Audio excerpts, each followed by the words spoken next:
Praise the Lord. என்னுடைய பெயர் தான் அன்னாள். என்னுடைய கணவர் பெயர் எல்கானா. எங்களுக்கு திருமணமாகி பல வருடங்கள் ஆகியும் எங்களுக்கு குழந்தைகள் இல்ல.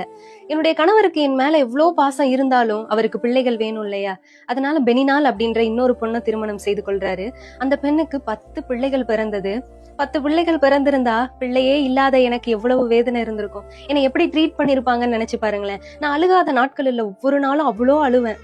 ஆனாலும் என்னுடைய கணவர் என் மேல இருக்க பாசத்துல வந்து சொல்லுவாரு, நான் இந்த 10 பிள்ளைகளை பார்க்கிலும் உன் மேலதானே அதிக அன்பு வச்சிருக்கேன் அப்படின்னு சொல்லுவாரு. ஆனாலும் மலடின்ற பேர் வாங்கினது நான் தானே. என்னுடைய பாரம் என்னை விட்டு நீங்கள் அவ்வளோ அழுது வேதனைப்படுவேன். இப்படி இருக்கும்போது தேவாலயத்துக்கு போகிற நாட்கள் வந்தது. அந்த நாள்ல தேவாலயத்துக்கு போய் தேவ சமூகத்துல உட்காந்து என்னுடைய பாரத்தெல்லாம் இறக்கி வைத்தேன். முணுமுணுத்து அவ்வளோ வேதனையோடு ஜெபித்தேன்.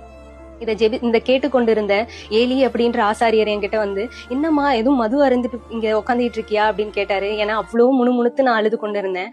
அப்ப நான் சொன்னேன், இல்ல ஐயா, எனக்கு வந்து பிள்ளைங்க இல்ல, நான் இவ்வளவு கஷ்டப்படுறேன். தேவன் ஒரே ஒரு ஆண் பிள்ளைய கொடுத்தாருன்னா அந்த பிள்ளை இந்த தேவாலயத்துக்கே கொடுத்துறேன், எனக்கு மலடின்ற பேர் நீங்கணும்னு சொன்னேன். அந்த மனுஷன் என்னை பார்த்து, நீ அடுத்த முறை இந்த இடத்துக்கு வரும்போது ஒரு ஆண் பிள்ளையோட வருவேன்னு சொன்னாரு.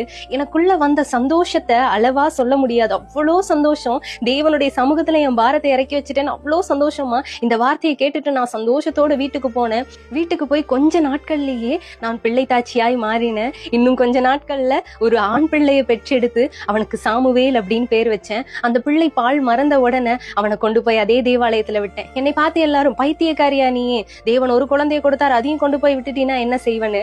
ஆனா தேவனுடைய ஆசீர்வாதம் சின்னதா இல்ல. அவர் என்னை ஆசீர்வதித்ததை கேளுங்க.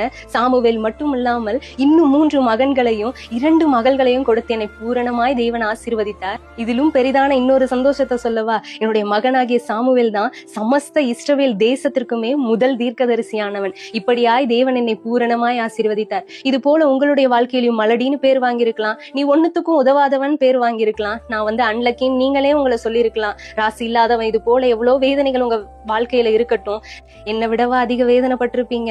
பிள்ளை இல்லையேன்னு சொல்லி வேதனைப்படுத்தினது இல்லாம 10 பிள்ளைகளை வைத்துக்கிட்டு என்னை எவ்வளவு கொடுமைப்படுத்திருப்பாங்க.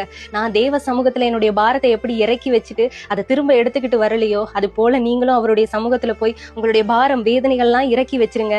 தேவன் உங்களுக்கு நிச்சயமா எனக்கு கொடுத்த ஆசீர்வாதத்தை காட்டிலும் மேலும் உங்களை ஆசீர்வதித்து நடத்துவார். ஆமென்.